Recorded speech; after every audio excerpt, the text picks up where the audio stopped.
and welcome back. I'm from the States, and you can get most ingredients year-round. But here in Japan, most ingredients are very seasonal.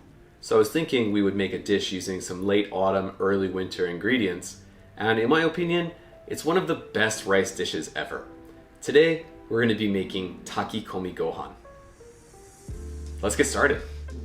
Today we're going to be cooking 3 cups of rice. Make sure you wash it. If you don't have a rice cooker, look at the link below and get one there. First, we're going to add 2 teaspoons of sugar. We're going to add 2 teaspoons of dry dashi. And then we're going to add half a teaspoon of salt.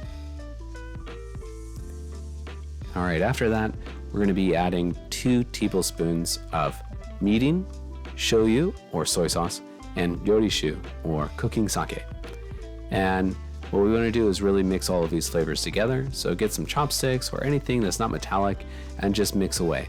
Make sure that all the rice has been mixed in, just like so. After that, we're going to be adding our ingredients. Now we're going to slice all of these ingredients today. We're going to put in 1/4 carrot.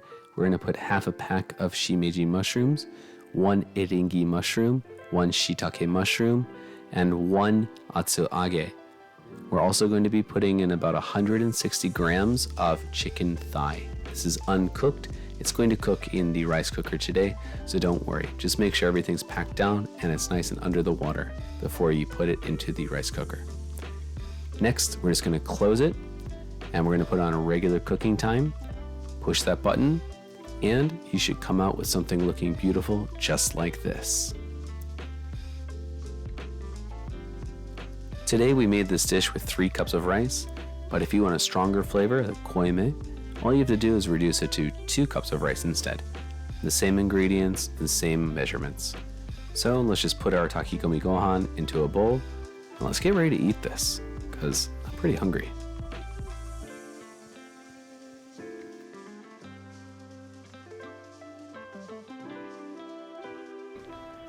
And now we have our Takikomi Gohan. I really like to garnish this with some pickled daikon. So I hope you enjoy this. Hope it keeps you warm during the autumn and winter season. And I'll see you next time. Bye. And thanks for watching. This was Takikomi Gohan, one of my favorite rice dishes. If you have any questions, leave them in the comments below. Remember to hit that subscribe button, like, share, and see you next time.